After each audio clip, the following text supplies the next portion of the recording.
what do you think the most, I imagine, and I'll preface it with what I think is the answer, and correct me if I'm wrong. My question is, what is the most common illegal thing that people do on social media? And what I would imagine is not disclosing whether things are ads or not. But is there something else that's super illegal that everybody does? Yeah, so I think one important thing to keep in mind is the word illegal is kind of a loaded word, and I think some people need to like be reminded or refreshed that there's crimes and then there's things that violate civil statutes. Like no one's going to jail for a civil violation. Like if you violate the FTC Act by not making a disclosure, no one's going to prison for that. So it's illegal to the extent that it violates this federal law that we have, but it's illegal. Sometimes people think criminal, and they're two different worlds. Sometimes they overlap. Sometimes you can have criminal fraud, you can have civil fraud, stuff like that. But yeah, in the context of social media marketing, especially, it's disclosing what the FTC calls a material connection between an advertiser and someone who is endorsing a brand. And there's been a rule about making that disclosure before social media came on the scene.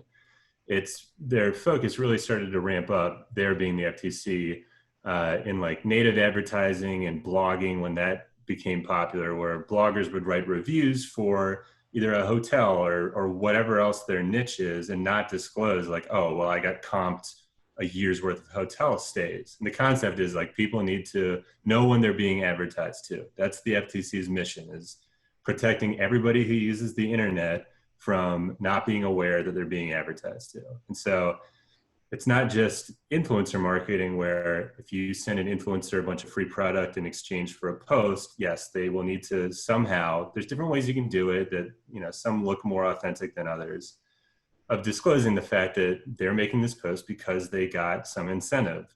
Right. Also, like customer reviews are an area where brands screw this up. And there's been a lot of FTC activity there also. You can't pay people for positive reviews if you don't disclose that that's what happened.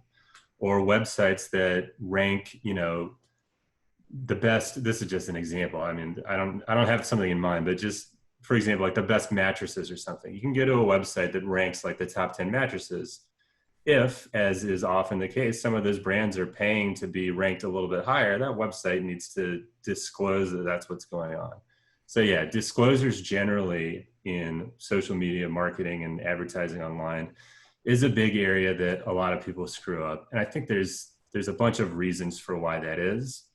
And there's who's responsible for making the disclosure is its own interesting area or interesting issue, because the FTC says everyone is jointly responsible, regardless of like what contract you have between a brand and an influencer. For example, like if I've engaged an influencer to make a bunch of posts, it's not just on me, the brand owner, to make sure that they make that disclosure. There's liability on the individual, the influencer also. And if there's an agency that created the ad copy, they're on the hook also.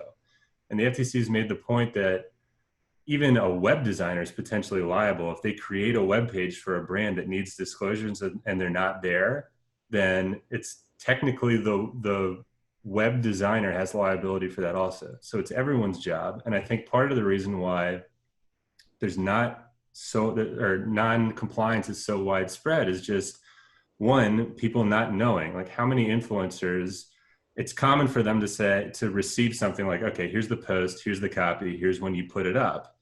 And if they don't know, okay, I really need to pay attention to where a hashtag ad is, or I need to make sure that in each one of my stories, I'm making the disclosure. Like, you can understand how that's not going to be top of mind for every influencer out there.